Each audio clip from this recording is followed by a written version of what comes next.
Abay, nangyari na nga ang matagal ng pangarap neto ni LeBron James sa team ng Los Angeles Lakers. Pero bago natin pag-usapan yan mga idol ay eto muna nga si Klay Thompson at ang kanyang ginawa after their game against the Los Angeles Lakers.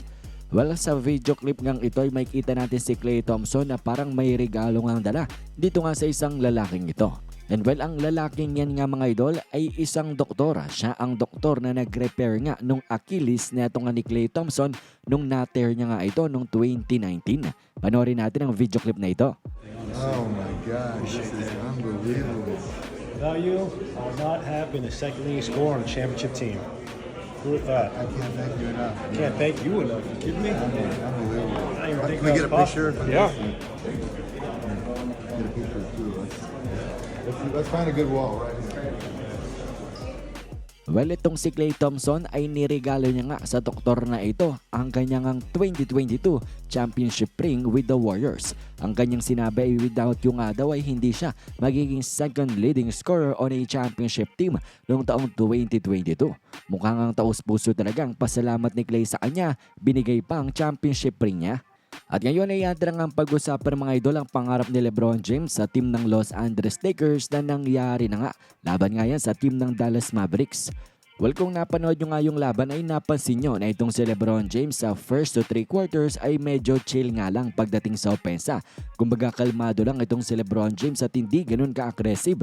At sa first 3 quarters ay doon nga naman itong si Luka Doncic pati rin si Austin Reeves ang nagtatrabaho mostly. Pero si LeBron James hindi pa siya masyadong aggressive sa opensa at parang nire-reserve nga ni LeBron ang ganyang energy for the fourth quarter. At yun nga mismong nating nakita kung saan fourth quarter takeover ang ginawa nga neto ni LeBron James para nga dalhin ang LA Lakers sa panalo. At alam niyo mga idol, ang patunay dyan ay yung kanyang shot attempts. Sa first 3 quarters ng laban nga nila sa Dallas Mavericks, LeBron James only took 8 shots sa first 3 quarters. Pero sa fourth quarter mga idol, sa isang quarter lang yon ay 9 shots ang tinig ni LeBron James. At napakaganda pa ng kanyang efficiency, 7 out of 9. At umiscore nga siya ng 16 points in the fourth quarter para nga dalhin ng Lakers sa panalo. At ito nga mga idol ang matagal ng pangarap ni LeBron James dito nga sa team ng Los Angeles Lakers. Diba noong 2022 ay si Russell Westbrook sana ang magpo-provide neto kay LeBron para nga medyo maging off-ball ang kanyang paglalaro pero hindi yun naging successful.